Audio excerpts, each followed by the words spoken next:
ئەوانەی کە لێرە وەستاون لە چاوەڕوانی تەرمی سێوەقادردان کە پاشمانەوەی بۆ ماوەی هەفتەیەک لە نەخۆشخانەی ئێمەرجنسی سلێمانی بەهۆی زۆری ڕێژەی سوتاویەکەیەوە گیانی لەدەستدا.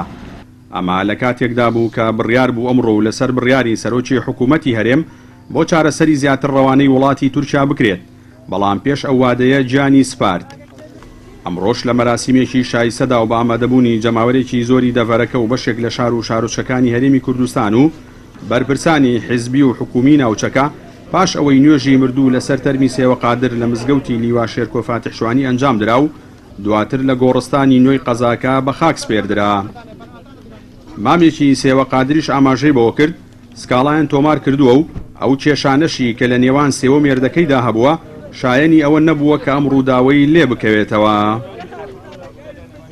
بەڵێ سکاڵای یاسایی هەر ئەو ڕۆژە تۆمار کراوە، سکاڵای یاسایی تۆمار کراوە، بەڵام کە جەنابەت باسی کێشەکانەوەندە معەیەن نەبووە، کێشەکانەوە معەیەن نەبووە. ئەو کێشانەی کە لە بینی سێوەخان و مێردی هەبوو کێشەیەکی ئاسایی کە بەسەر هەمومان هاتووە، کێشەیەکی ئاسایی خێزانی وردە گەورە بوو تەشەنیستەن و کەوتۆتە گومانەوە.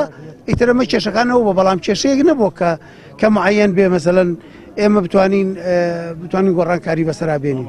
بەڵام دواوتەم ئەوەیە بۆ هەموو گەنجەکان، بۆ ئەمەوە برایانی کە تووشی کێشابن لەگەڵ خێزانەکانیانە، تخوا بەم شێوەیە کۆتایی پێمێنن. تخوا ئەگەر خێزانەکەشت بە دڵنی ئامانەتێکە تۆ وەرت گرتووە، ئامانەتەکە بدەرەوە بەدەست کە سوکارەکەی. بەڵێ زۆر بەڵگەی زۆر بەڵگەم بەدەستەوەیە کە ئیتر دادوەر ناتوانێت تەماشایکە ئەبێ بگری. سەبارەت بەو کەیسا بەڕێوەبەری پۆلیسی چەمچەماڵ بە پەیامی ڕاگەیان لە لێکۆڵینەوەکانیان بەردەوامن و پاش تەواوبوونی لێکۆڵینەوەکان ئەنجامەکەی بۆ دەستگاکانی ڕاگەیاندن دەخەنە ڕوو. قایمقامی چەمچەماڵیش ڕای دەگەیەنێت لا ئێستادا کەیسەکە لە دادگایە و چاوەڕوانی بڕیاری دادگا دەکەن. هاوکات دوو ڕۆژ ماتەمینیشی لە سەنتەری قەزاکە و ناحیەکانی دەوروبەری ڕاگەیاند. وە لێرەشەوە داوا لە هەموو دایرەکان دەکەم ئاڵای کوردستان دابگرن وەکو ڕێزێک بۆ وەفاداری سێوەخان.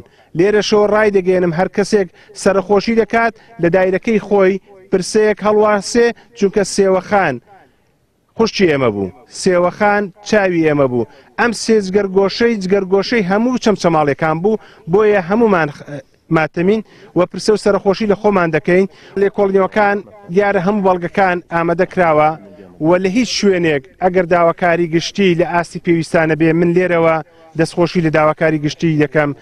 شەو ڕۆژ لەگەڵمانن داوای بەڵگەکانیان کردوون و بە دەستخۆشیێکی زۆرەوە بۆ جیهاتی ئەمنی بە تایبەتی پۆلیس و ئاسایش هەرچی پێویست بووە دراوەتە دادگا. دوجار وەکو گوتم لە قسەکانمدا با بڕیارەکە بۆ دادگا بەجێبێڵین و دادگا سەروەر بێت. لە شەوی 16 لەسەر هەفتەی ئەم بانگە و لاگەڕەکی ئاسوودەی قەزای چەمچەماڵ ئاگر لە ماڵێک کەوتەوە و بەهۆیەوە دەست بەجێ سێ منداڵ کە تەمەنیان لە نێوان 6 مانگ تا 5 ساڵدا بوو جانیان لەدەستدا و دایکیشیان کە تەمەنی 23 ساڵ بوو لە 180 جەستەی سوتا و پاشمانەوەی بۆ ماوەی هەفتەیەک و ئەم شەو لە نەخۆشخانەی ئێمەرجنسی سلێمانی گیانی لەدەستدا. جەلال جەباری کەناڵی ئاسمانی پەیام چەمچەماڵ.